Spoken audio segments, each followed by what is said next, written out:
Hi there, hello, my name's Lance, great to see you. Now, today we're doing part 4 of our in-depth anatomy series. The first one was our framework for the whole body. The next one was adding musculature for the neck and shoulders. Then, the next one was the arms, and this one's the torso.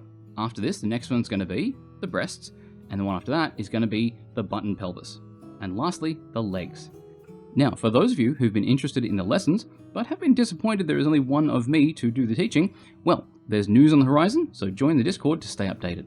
Now, if you like these kind of videos, then comment, sub, put any questions you've got in the comments. I do read through all of them. And for those of you who are supporting on Patreon, there's a special exclusive paint along and some files coming later on this week. So, let's begin. We're going to be covering the torso. We're going to start with a summary of the sections, with the base volumes.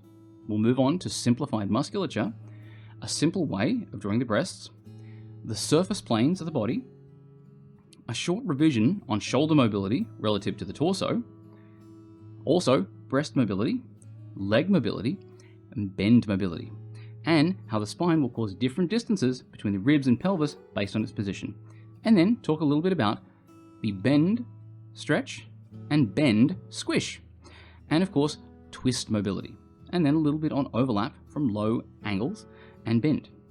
We'll also talk a little bit about how this will apply to different archetypes and how you can apply it to any kind of build of character you like. Now, this is intended to be interoperable with the other lessons, so this builds on what's been done in the first, second, and third of these lessons. Now, if you're following along and you want to draw or take notes and you're finding it's a bit too quick with the sped up footage, what I'll do is I'm going to add pause points with written notes on screen if you need time. So, when you hear this noise and see this image, you can pause the video there and there'll be notes on screen for you to follow along. Now, there's also going to be a homework sheet where you can use these principles with varying amounts of scaffolding and construct the figures and musculature yourself. And if you've done that and you want to post your homework, we have a Discord linked in the description where you can pop in and share your finished homework there. It's a great community and there's a lot of other things you can do there. Share your artwork, meet other people, and we have server activities as well. Now, to begin, I'm going to draw out some lengths for the torso. The first thing I'm going to do is split off the area for the head and neck. I want that to be separate. Now, given the style can mean that I might have a chibi with a really big head and neck relative to the body, or I might have the Incredible Hulk who has a teensy little one. This bit is arbitrary and it's dependent on the kind of character you're drawing, so however big you want that to be, you're going to have to choose it. Now, the remaining distance then, after I've split that, is going to be for the torso. Now, just a quick way to get the head base shapes out, what you can do for a normal proportioned head is split that length of the head and neck into fifths. The top 3 of those sections is for the ball for the head, the next section down is for the chin, and that last section can be for the trunk of the neck. Now, moving down to the torso itself. The male and female torso can look a bit different, but the construction's fairly straightforward. On a male torso, you split the length of that torso section in half, and that's where you draw the rib cage, and you make the rib cage about as wide as it is tall. So, both the width and length of the rib cage on a more male figure will be about half the length of the torso. And then I'll pop in the pelvis. Now, the pelvis will be in height about 1/3 the length of the torso.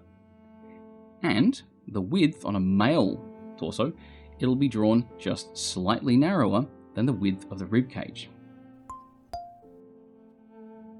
Now, these base sections are going to be a little different on a female figure. So, the rib cage will be half the length of the torso, however, the width will only be about 1/3 the length of the torso. The pelvis will be about the same. So, the pelvis will be, height-wise, the bottom third of the length of the pelvis, and width-wise, it'll be about half the length of the torso. The other thing you'll notice about the female rib cage is that it tends to be more rounded towards the top, more like an egg shape, but a bit flattened. And these proportions are the same from the back. Now, the next thing to add to these will be the balls to the shoulders. So these will be a ball that'll sit on the side of the top of the rib cages, and it's going to be about 1/3 the length of the rib cage, or 1/4 depending. And the top of the ball for the shoulder, in a neutral position, will be level with the top of the rib cage. The next really critical piece of construction is going to be the collarbones. It's really important to get these right. We use these for basically everything. So the collarbones will go from the top point of the ball for the shoulder, and then they'll come into the center contour of the rib cage, and there'll be a little gap between the two there. And then the next thing is to put out the arms. Now the arms are very straightforward. You'll have the ball for the wrist. Now as far as the size of the ball for the wrist, this can depend, but typically it'll be about 1/3 the height of the pelvis. And then when you want to put in the elbows will be exactly in the middle distance between the ball for the shoulder and the ball for the wrist. And remembering that the ball for the wrist, the bottom of it in a neutral position will be level with the bottom of the pelvis. And remembering the elbow in between the two will be not just in between those two in position, but be in between those two in size. Now, a quick word on the pelvis shape we've got. Now, the best way to think of the pelvis is like an eraser. So when you get an eraser, it's all fresh and new and the corners are all very sharp. But once you've been using them some fine erasing, the corners all get kind of rounded. This is the kind of shape I'm thinking of when I draw the pelvis. So it's still got those big flat planes that we can use on the top, front, back, and bottom. And we can use that to divide up the surfaces to map out some features. So when I'm drawing the pelvis, the first thing I'll do is along that front bottom edge, I'll divide that length into fifths. That middle fifth, I'm going to draw lines from each of the sides of that middle fifth up into the corners of the block of the pelvis. This is going to show me where the iliac crest starts. That's the bony bits that stick out on your hips. Then, halfway down on the side, I'm going to draw another line into that side of that middle fifth. This is going to be where I find the thigh crease. Very handy. And then I'll draw a line across the horizontal center, and then along the top edge, I'll divide that into 4, with the middle dot being where the navel will go, and the 2 dots beside it being for the sides of the band, for that muscle band of the abdominals. But below the navel, it comes down in a U shape, that last little bit, that unified ab at the bottom. Now, on the back, it's a much simpler arrangement. What I do on the back of the pelvis is just the tailbone. So for the tailbone, what I'll do is I'll draw a line down the back of the pelvis, right down the middle, and then about halfway down, I'll make a mark, and I'll draw lines up and out at 45 degrees on each side. And that's going to make me that flat planar area for the tailbone. And then below that, about, let's say, 1/5 or less of the length of the pelvis, I'm going to draw another line down below it for the bottom line of the butt cheeks. Now this is because the butt actually extends down below the pelvis. And then I can also use these shapes to find where things like the femur, so the leg bone, will join the pelvis. So if I make a flat plane on the inside, treating those diagonal lines like a cut, if I find the center point there, that's where those lines for those bones are going to come out. And so if I do a simplified version of that, and I just do those first couple of lines on these pelvises here, you can see I've got a good idea of where those bones need to go and where they need to connect. Now, what about marking out the back of the body? It's basically the same, but on the back of the pelvis, you can see I'm going to mark out that bottom bit for the pelvis, and I'll put down the tailbone and the same splits to find where those leg bones need to be. Now, I'll neaten these up a little bit so they're not so sketchy for everyone. Now, the next thing I want to do is go over the base volumes that we're going to use to fit all the musculature into. So the first thing then is we're going to make the trunk for the neck. Now, this can vary based on the character. If you've got a male character or just a character with a big neck, it can be anywhere up to or even exceeding the width of the head. I'll tend to go at maximum about 2/3 of the width of the head, and for a fairly feminine or lithe character, I'll tend to go with like 1/2 to 1/3. Now once I've got the trunk for the neck in, from the points at the corners of the jaw, just below where the ears are, I'll draw the lines down from there in to the same point where the two collarbones converge. This is the sternocleidomastoid muscle, or the V-shaped muscle at the front. Now, for the muscles at the side, this would be your traps. Yes, traps. I'll draw a line from the sides of the trunk of the neck, usually about half to 2/3 of the way down, and I'll draw that line coming out towards the top of the balls of the shoulders. If I want the character to be really muscular, I'll draw them up higher and I'll bulge them up more. But if I want the character to be fairly slender, I'll draw them lower and I'll have them curve down a little bit. Now the next thing is how to structure things like the pectoral. We'll have a line across the chest as well, that you can see there, that's halfway down the rib cage, or about 1/3 of the way down the torso, depending. Now here's where one of the first bits, where those collarbones really start to shine. So on the collarbones, we're going to mark out the midpoint along the collarbone. And so what we're going to do from here is draw a line out across the chest, coming down around the arm to where the end of the shoulder ball is. And then, from that, if I draw a line straight down from these marker points on the collarbones, that can tell me where I need to start the pectoral muscle coming up and in to the center of the ball for the shoulder. And I'll do the same thing on the female figure as well. So, halfway along the collarbones, I'll make a point, and then I'll draw a diagonal line out and down towards 1/3 of the way down the upper arm. And then for the pectoral, same thing. I'll draw some lines down from those midpoints of the collarbones to that band around halfway up the rib cage, or 1/3 of the way down the torso, depending. And from those points there, I'll draw a line up into the center of the ball for the shoulder. Now the next thing I'm going to do is get that band for the abdominals, where I'm going to put those abdominal details in. So for that, I'm going to make marks along the top front edge of the pelvis. I'm going to split into 4.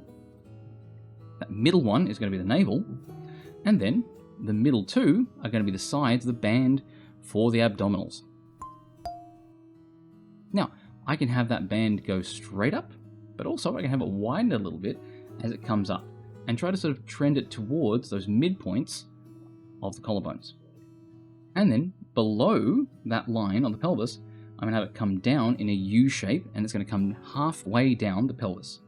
But I'll still mark out where the rest of the tendon's going to go underneath it, because the band of muscle goes all the way from below the pectorals all the way down across the crotch, but it just doesn't have any muscle bulge beyond that halfway down the pelvis point. Now, on the male figure, I'm also going to add the obliques. So this is going to be a bit of bulge of the muscle that's going to come out above the pelvis. But on the female figure, I'm not going to do that. There's still obliques there, but they don't tend to be as large because they don't have to twist as much upper body relative to the size of the pelvis. And the pelvis itself has the sort of fat pads and the smooth shape of the thighs, meaning that there's a lot more outward push on the upper part of the thighs on a female figure, and there's not as much muscular push on there as well. But again, you can have these vary. You can have very visible obliques on a female character. If you have a more muscular female character, it's up to you. But typically, I'll have them stick out on a male figure, but just be a smooth line on a female figure.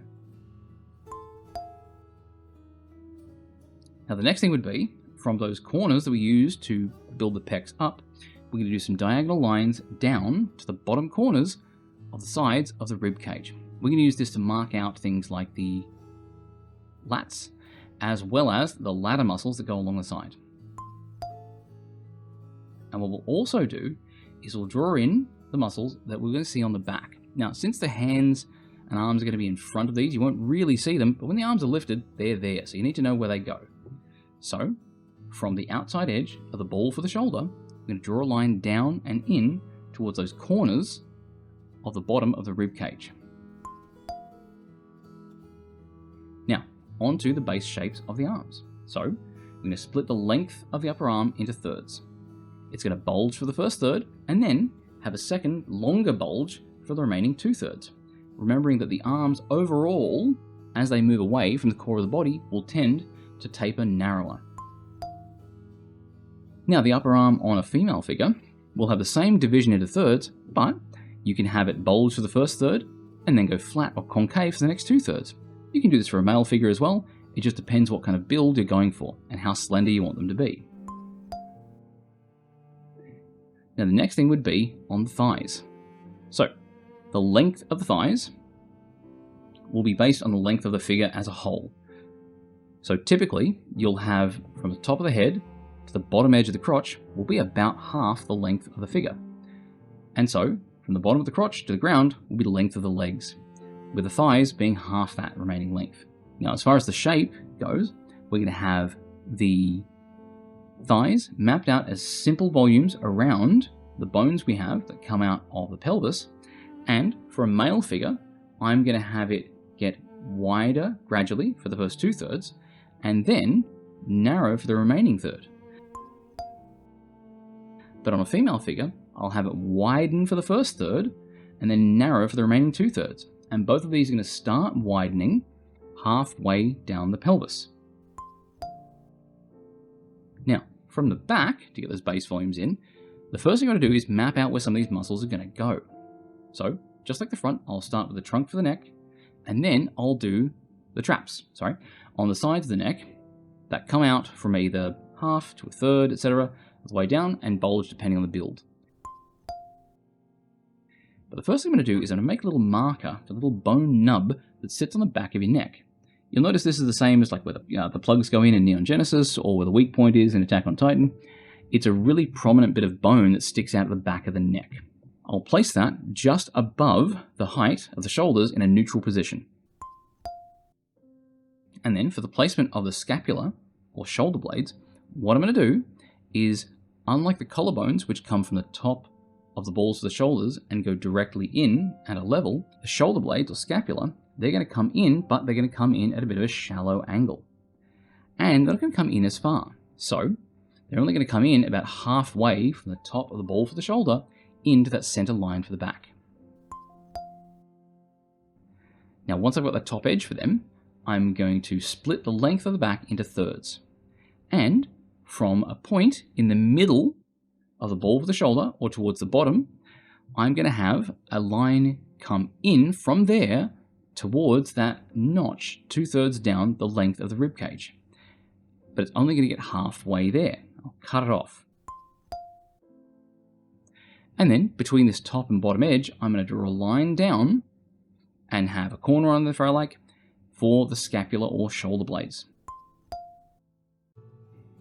Now, just like on the front, I'm going to have a point halfway along the top edge of the shoulder blade, just like I have a point halfway along the top edge of the collarbone, and I'm going to have a line from that point out down towards the bottom of the ball for the shoulder to make that bottom edge of the deltoid there.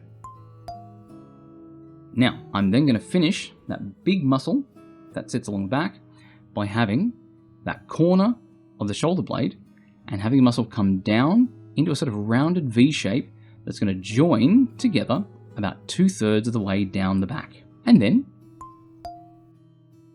from under the arms, I'm going to have two lines come around and slip under that. And then, those same ones, I'm going to have those lines come down and join and integrate in with the shape of the tailbone down the bottom there. I'm also going to do a little upside down V shape to show where the thickness of the muscle will end. So the lats is going to go up under the arm and then join at the tailbone. The still travels and pulls from that point under the arm down to the tailbone, but it doesn't have any muscular thickness. And then I'll add in the obliques on the side, and so on a male character, they'll come out a little bit. On a female character, they won't.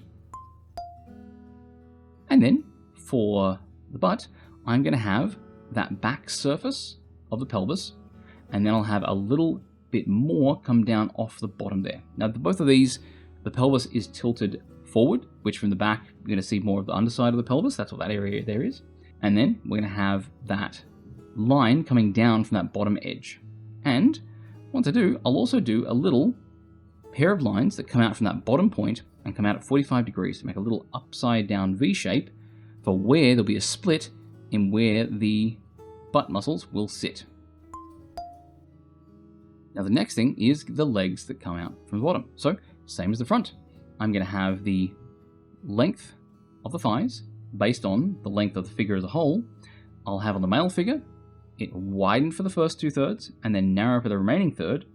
And then I'll draw in a line to indicate the sartorius. This is going to come from the iliac crest down around the inner edge of the knee. Now, once I've done that, I've got the framework to start drawing in the musculature. So that's what these shapes are. These shapes here are made as a framework to click the muscles and muscle directions and connections into. Everything here you can see connects to those bones, which means as you move the bones around, these volumes will end up being drawn a different shape. So these should keep pace with whatever you do with the posing of the body. So let's begin by mapping out the muscles, starting at the top and moving down. On the neck, we'll start with the sternocleidomastoid muscles, or that V-shaped muscle on the front that goes from the bottom of the ear into the center and join at the same place where the two collarbones will converge.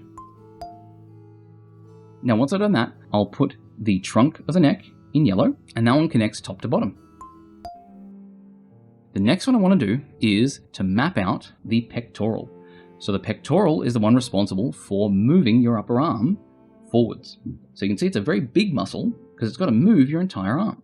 So if you ever pushed yourself off the ground, the muscle that's mostly responsible for that is the pectoral. So it's a very big muscle, and it connects from the center of the body as well as from the inner half of the collarbone as well as that bottom edge, and all that goes in and inserts between the deltoid and bicep.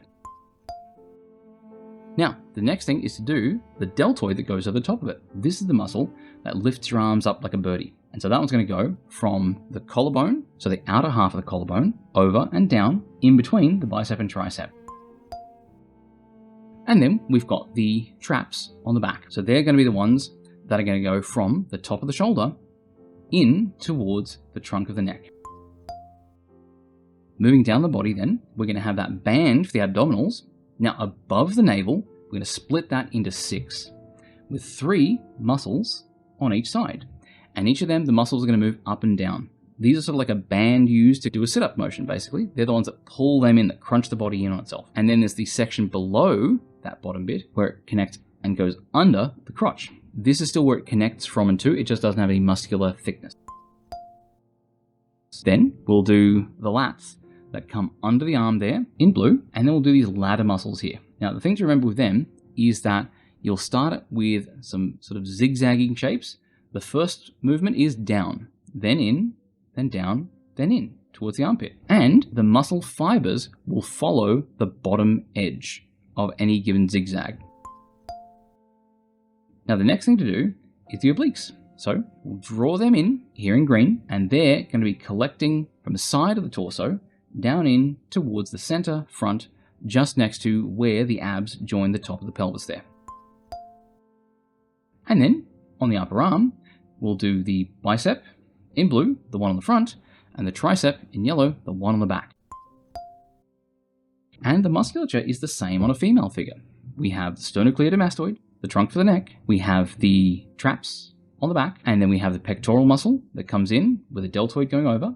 We have the abdominals coming down the front. We have the lats and the ladder muscles, as well as the obliques, all in the same spot. And then we have the bicep and tricep as well. And you can see the musculature is exactly the same on the female figure as it is to the male figure. The other thing I'm going to do is I'm going to mark out the iliac crest. So this is the bit where the bone comes close to the surface. And we're going to need that to anchor a few things. The first thing we're going to need to anchor is the sartorius. This one's a very small muscle, but it wraps around the very outermost edge of the leg. You can think of it like the string around a sleeping bag. Even though it's very small, it really influences that shape. And then we're going to wrap that around. And then we'll do the larger muscles for the leg. So we'll start with a big leaf-shaped muscle down the front, starting the iliac crest, going towards the top of the kneecap, and then we'll put muscles either side of it. And we'll also put a little bit of the gluteus muscle that we can see from the side. And then, on the inside edge of the sartorius, we can sort of add a few smaller muscles. Now to simplify this, you can sort of pretend this is a continuation of this muscle I've got in green here, but actually it's a few different muscles. There's lots of different ones that connect to the pelvis to do lots of that fine motor control of the thigh. And then we'll do the same muscles on the female figure. Again, we'll start with sartorius, big leaf-shaped muscles, one's beside it. And you'll see that these ones, they're all the same muscles, but they sit in a slightly different spot. And they also have less of an outward impact on the shape of the leg. They're much smoother. Now moving on then to the back. So we'll start with the traps. These can be a bit tricky to get the initial flow of. So along the top edge of the shoulder blade, we're going to have the fibers coming out parallel and joining the side of that little diamond shape at the back of the neck. And then as they go past that top edge, they start to fan upwards towards the back of the head. But from that corner of the shoulder blade, then they start coming down in a radial pattern towards the center of the spine. And then we've got the muscles that sit over the top of the shoulder blade. There's a few different ones here, so I'm simplifying them all in together. And then we have the deltoid, which works a lot the same as it does on the front. So on the front, it connects to the outer half of the collarbone, and here it connects to the outer half of the top edge of the shoulder blade, and then comes around and in between the bicep and tricep, just like it does on the front. And then the female figure is just the same. Again, there's the same muscles on a female figure that there is on a male figure. And then we're going to do the lats. So remembering that the lats will go from the center of the back and the tailbone, and they'll go up in under the arm, but they've only got some thickness for that top section there. You can see that upside down V shape, where below that it's just flat tendon. And then we'll do the obliques down the side, and remembering on a male character, the obliques can tend to be a bit wider. And now we're going to move on to the butt muscle, so the gluteus. Now this one's a bit of a tricky one. You might think that this one should, like a lot of the other muscles, follow the flow of the limb they're on. But the gluteus, they tend to go out sideways, where they all collect onto a big long tendon and run down the side of the leg. But remembering that they're going to come out from that middle point, that middle line of the pelvis, and wrap up and around, and then they go down along a tendon. But they're really big because they're the one responsible for moving the thigh and leg. Now the next thing would be to put in the tricep. Now the tricep and bicep are very similar, but on the tricep there's a little bit of a notch that comes in of bone and tendon from the elbow that comes up in and sort of invades the shape of the tricep. So just remember there's a bit of the elbow that's going to come up there. That bone's going to be visible. Moving back down to the leg, I'm going to simplify a bunch of different muscles into this red one you see here that's going to sit underneath the butt. So it's going to gather in from the side there where the crotch starts, and it's going to follow that side teardrop shape down towards the back of the knee. And the back of the knee itself, I'm going to draw that in as a square shape with an upward tilting top and bottom edge. And then lastly, we'll map around the muscles, remembering that the sartorius will influence the silhouette of the body, just as much as it does from the front as it does from the back. Now before we move on, I also have a quick little bit here to touch base on how we integrate the side. So how do these muscles on the front connect to the muscles on the back? Because they're all the same muscles. So between these two figures here, I'll have one figure with the arm raised. And so you can see the deltoid is the same one on the front as it is on the back. And then with the bicep and tricep, that's easy. And then we've got the muscles of the pectoral that sit on the front, and they move in towards the underarm. And then we have the muscles on the back that cover the shoulder blade. And you see they move up into the deltoid. And then we've got the lats that come around from the back and go up in under the arm. And then we have the ladder muscles down there that connect to them. And as we come down, we've got the obliques, and those start along that center line and they radiate their connection up and out from the front to the back. And then of course we have the abdominals running down the front. And of course not to forget about the neck with the traps on the back, the trunk for the neck, and then the sternocleidomastoid on the front there. Now, draw the breast in a nice simple way. So we'll have the upper body here.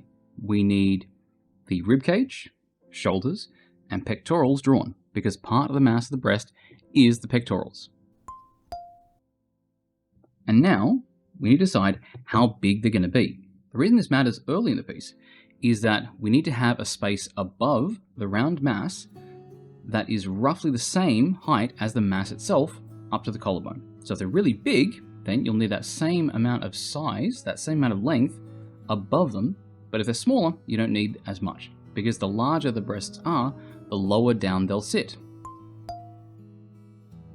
Now, once you decided that, place the round masses on the rib cage, facing out at 45 degrees from each other, so sort of dome shapes.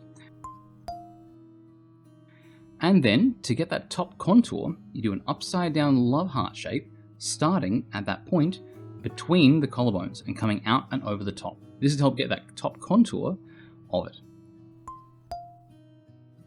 And then, on the collarbone, we're going to have a point halfway along that we use then to make the edge of the pectoral and deltoid, because that secondary edge of the breast is actually that division between the pectoral and deltoid.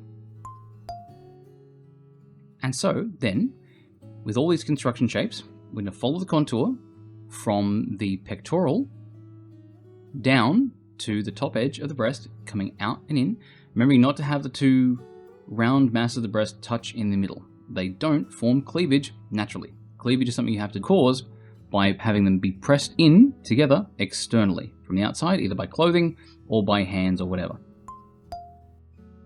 So now we'll apply that to the figure, and I'll go through the same process from a side angle to show you how that works. So we'll have the figure here, so rib cage, shoulders, neck, collarbones. We'll decide how big we want them to be, and so we'll have halfway between that bottom edge of the breast and the collarbone is going to be the size, that round mass there. And then we'll have that upside down love heart shape to find that top contour of the breast, and then we'll join the sides there with those lines for the difference between the pectoral and the deltoid. And then we'll put some clothing on it as well. And this will work at all sorts of different sizes. So remember that you'll have the rib cage and shoulders and the pectorals, and on top of that you'll decide how big you want the boobs to be.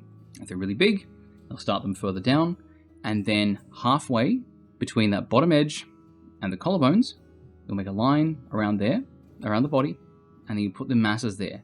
Now, one thing to consider with things like a low or a high angle, that these divisions are divisions along the rib cage itself. But if you're seeing the character from a low angle, that means you'll place the breasts above that line. So even though they attach in that lower band, the top edge of them can be above it. Now, to apply this to the female figures here, so we'll have the rib cage, we'll decide how big we want the boobs to be, we'll divide that length in half, we'll place the round masses for the breast, we'll do the upside down love heart shape, starting that point in the center between the collarbones, and then we'll have that other edge of the breast follow then the line of the pectoral and deltoid moving in towards that point halfway down the collarbone.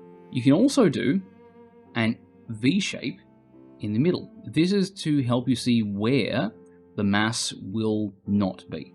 So in the center of the chest there won't be sort of fatty tissue of the breast. So you can have that there to help you know where to have that mass sort of die off.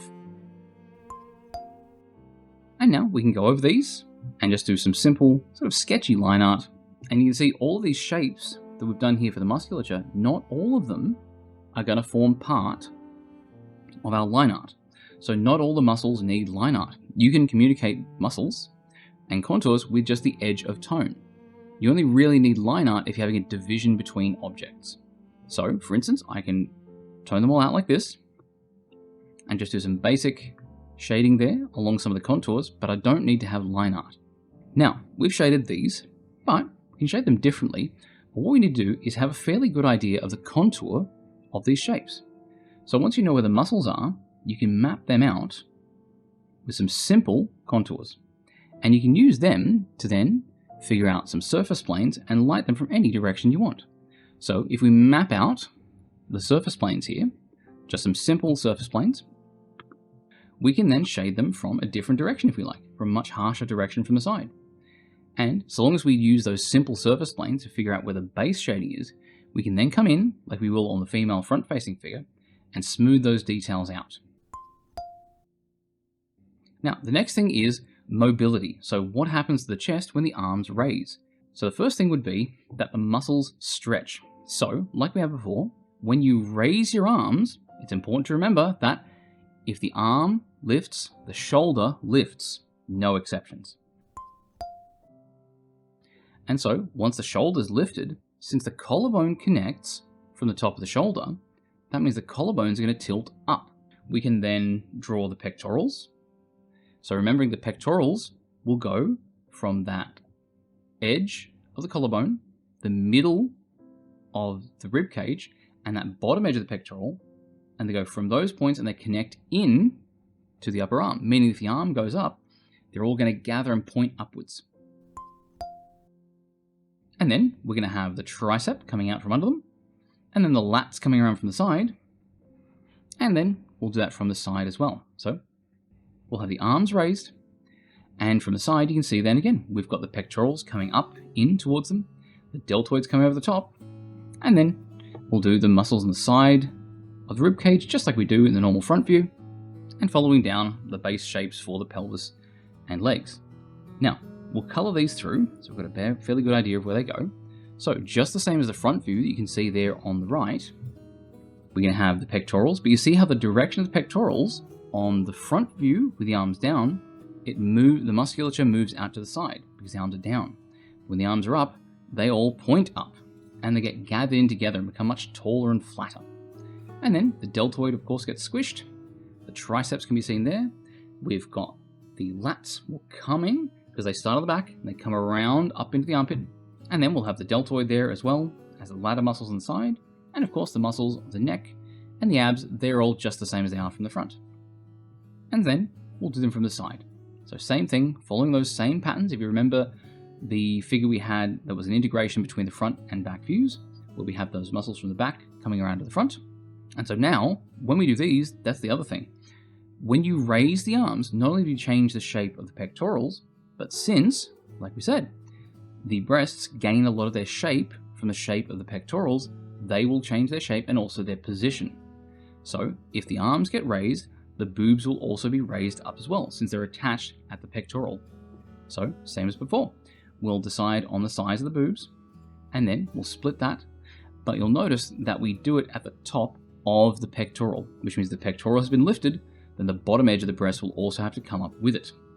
And so, we'll do the round masses, then the upside down love heart shape that comes in to join the top center of the collarbones to get that top contour of the boob, and then we'll do that same thing from the side, and then put the simplified shapes around it, and then put in the mass for it in green here to show where it sort of covers, and then we've got the boobs added to the upper body. So now let's get in and do the pelvis. We're going to get really in depth with this in the pelvis and butt specific video. It's going to be all about the crotch and butt, so say a short prayer for my monetization if you would. But first thing you want to do is think of the surfaces of the pelvis and some simple mapping to get those features right on it. So on the front, we've got that bottom edge there with those two notches, that middle fifth, and the lines that go up towards the front corners to find the iliac crest.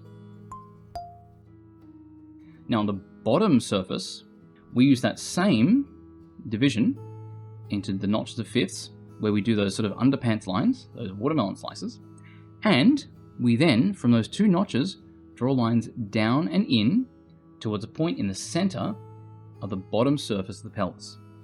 This is going to help us make the surface for the crotch, as well as make the flat areas there that we need for the areas that the legs come out. We're also going to put two little notches along that V-shaped pair of lines there. This is going to show us where the butt will connect at the crotch, because the butt doesn't just come around the back of the pelvis, it comes in under and connects around the inside of the leg there. And of course, the back of the pelvis, we have that V shape there for the tailbone. Now, with these surfaces in play, let's map out a pelvis. So we'll have a rib cage here, and we'll have a pelvis, which is that same blocky shape, but we're going to round the edges off. So we'll make the notches for that middle fifth. We're going to draw those lines up towards the corners, and another pair of lines for the thigh crease, and then we'll make those the notches along the top front edge to see where the navel and bottom edge of the abdominals will go. And of course, we can use those to find out where the femur or leg bones are going to come out. Now, once we've got those, remembering they come out as a little bit of sort of a out and then down. They've got a bit of an L shape to them. We'll put out the masses then of the leg with the thickness starting towards the hip, around about where the thigh crease is, and getting the thickness right by having them be thicker for the first third and then narrowing for the next 2/3. Now, the next thing to do, though, is the butt. Now, from the front, you can still see a bit of the butt because it comes from the back and it joins into the leg there, and that's what those 2 notches are about on that bit of the crotch there. That's where the leg comes from, and then the butt comes around and joins it. So we'll have the front plane where we map out these features of the pelvis. We've got the bottom plane where we've got to map out these features of the pelvis, and that's in blue. And then in green, we've got the back plane of the pelvis. And then we have these additional bits we've added on top. So I'll do them in orange, where they add a little bit of thickness to the surface. It makes it bulge out a little bit. So there's the bottom of the abdominals, that bulge under the belly button, and then there's also that bit of extra mass, not much, a little bit of extra mass for the mons and the crotch. Now remember, don't add too much here, otherwise it'll look like a crotch bulge, which is a different kind of thing on a male and female figure, so just make sure you're doing it that you intend for it to be there. Now for a simple way of doing the butt, we've got the back surface of the pelvis here, we've got that line that we put below the bottom edge, and then we add a mass for the buttocks that comes down. Now remember that as it comes down, it comes out a bit. So it's not going to have the center line of the buttocks be that center line of the pelvis, because that's that base bit right in the edge of the crack there, all the way down in, but if you're looking from the side, you won't see it. So we're going to add some mass there in orange as well.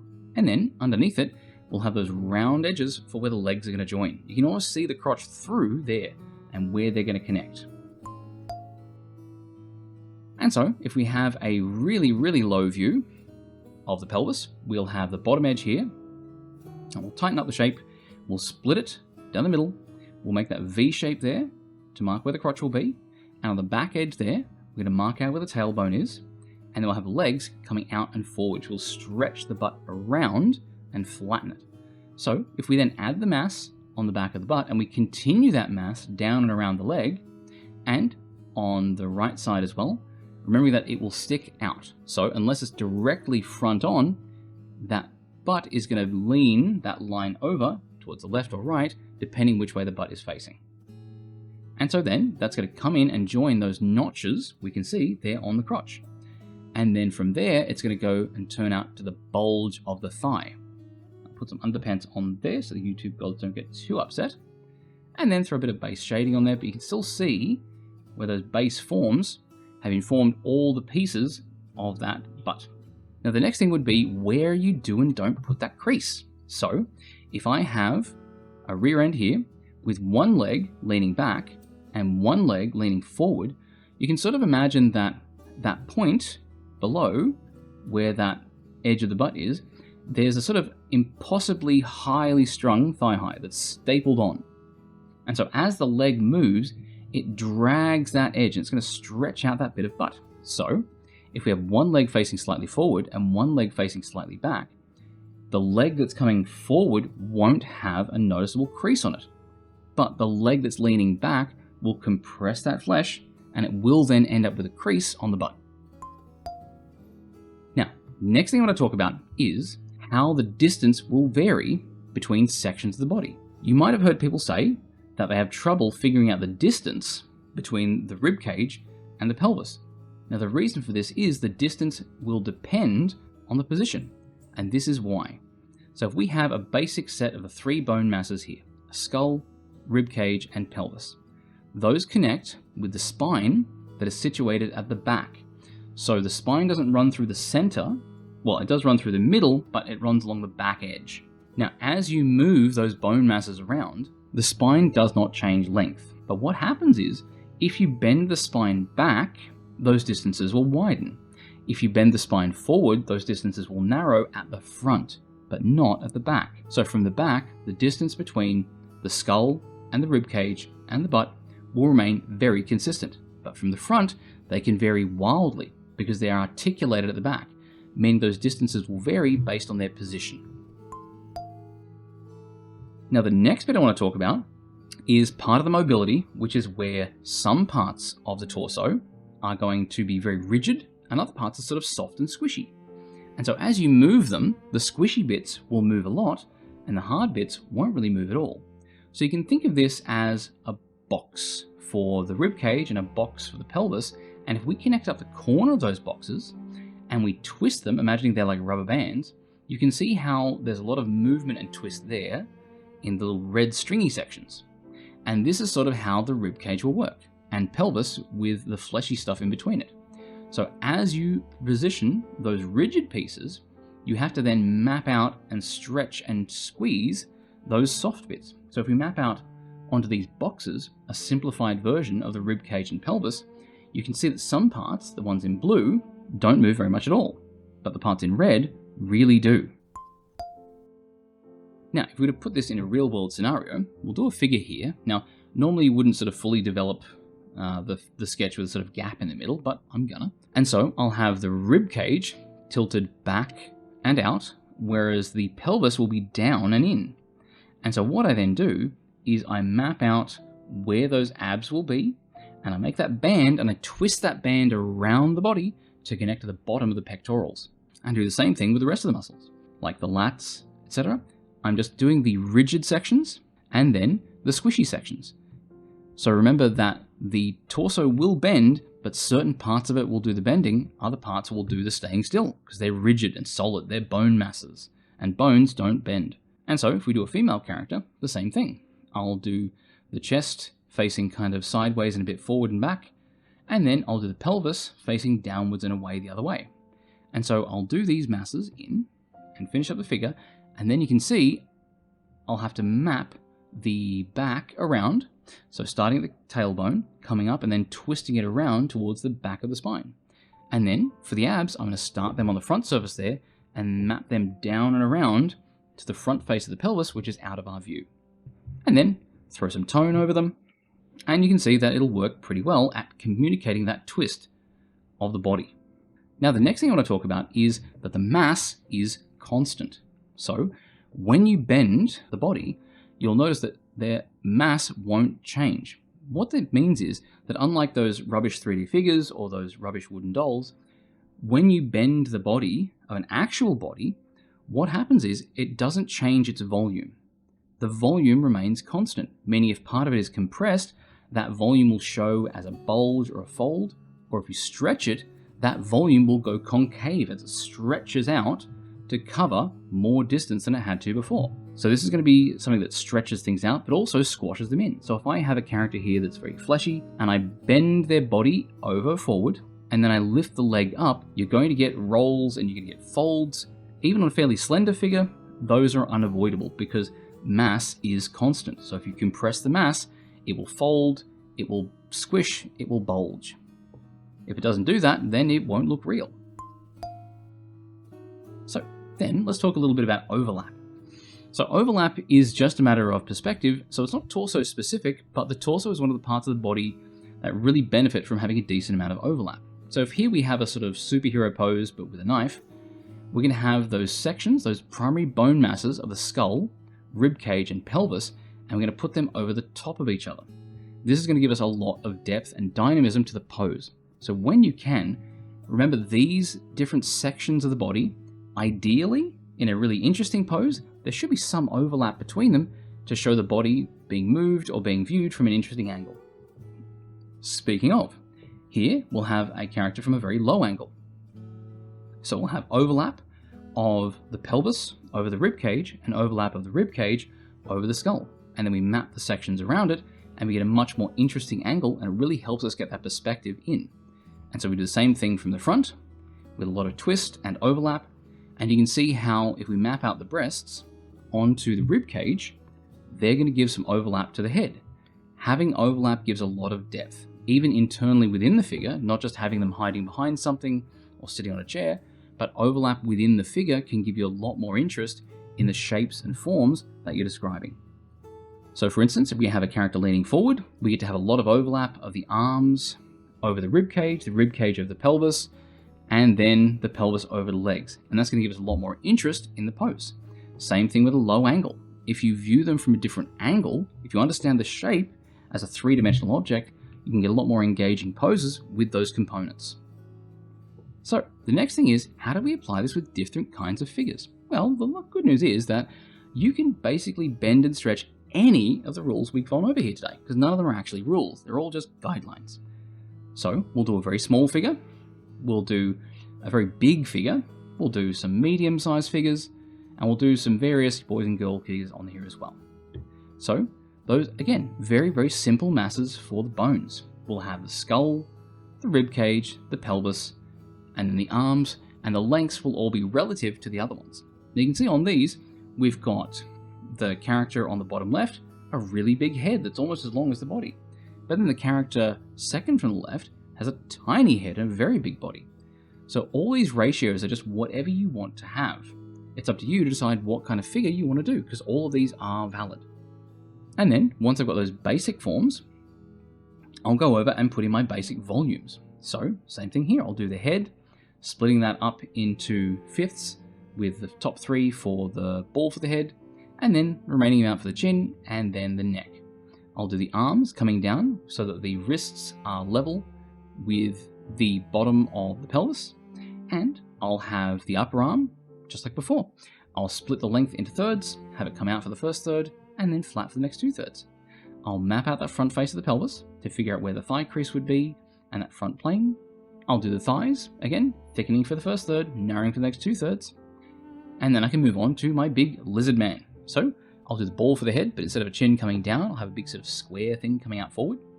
I can map out that halfway point down the rib cage for where the bottom edge of the pectorals will be, and then halfway along the collarbones, I'll do those diagonal lines out, and that'll give me the pectorals and the bottom edge of the deltoid.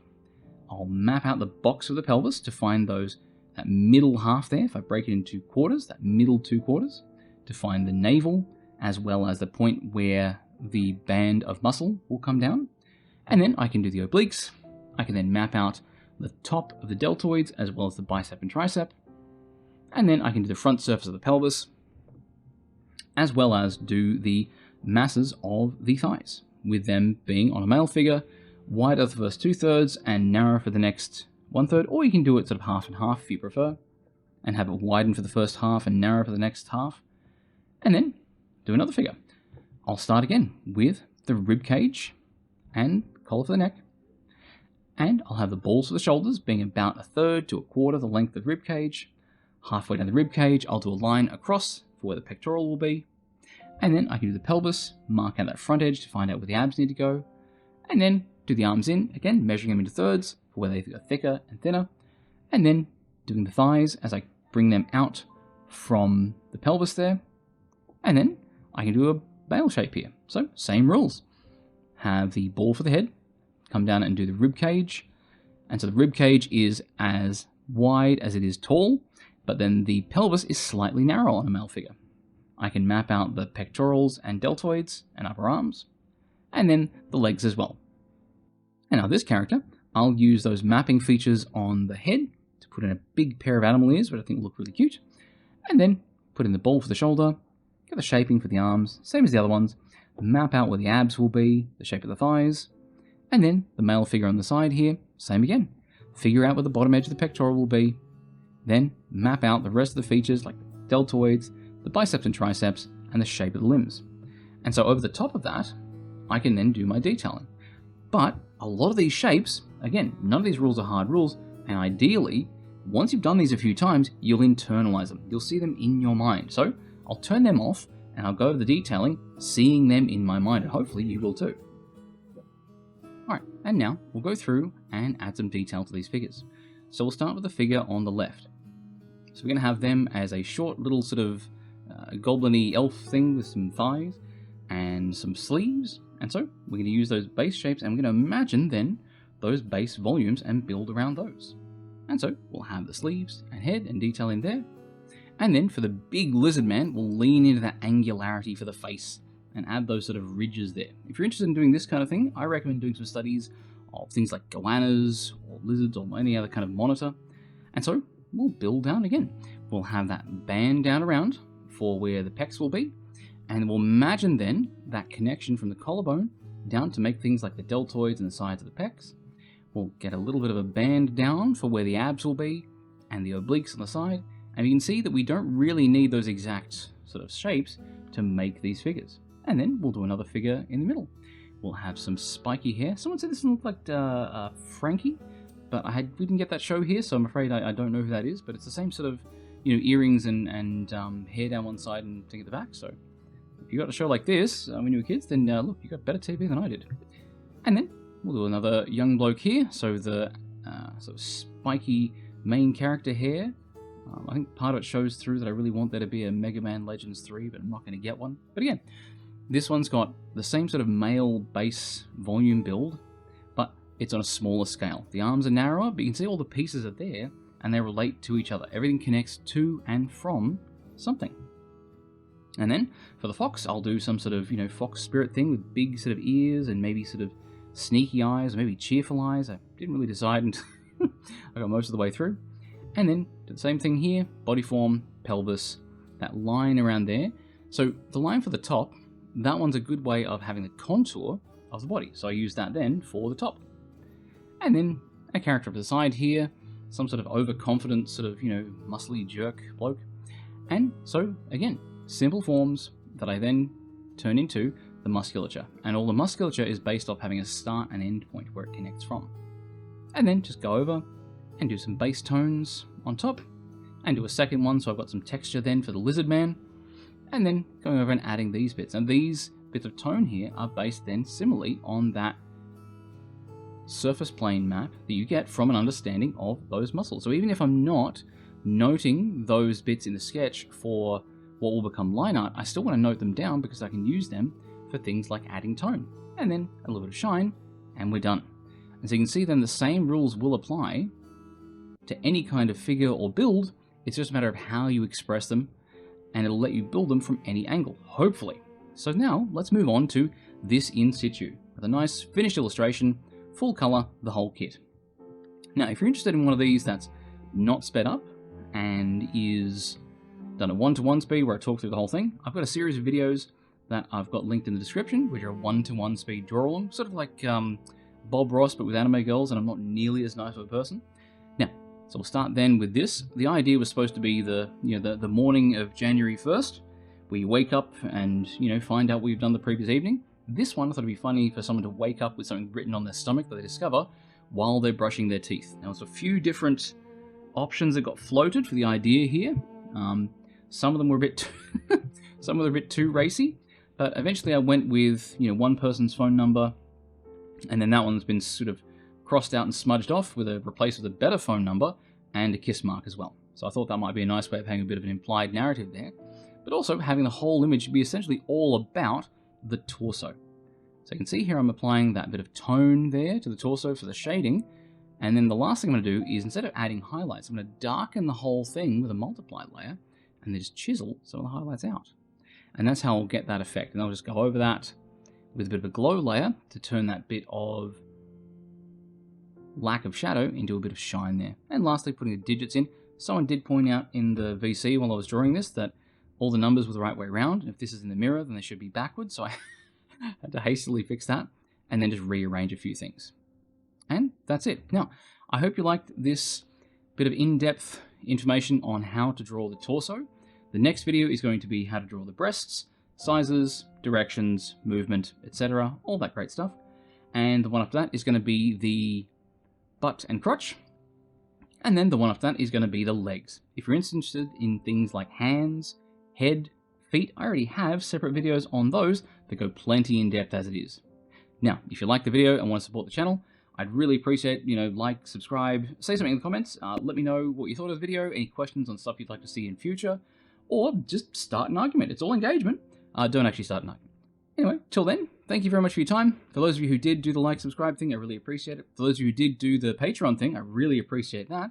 And for those of you who want to have a go yourself, I've got a homework sheet here that you'll see linked in the description that you can complete and post that in the homework section on the website, on the Discord, and you can share that. You can also share your other art there. With a great community there, so pop on in. I'm in the VC relatively often, especially over December when I'm slacking off. So I'll hopefully see you there. You have a great one. Cheers. Bye.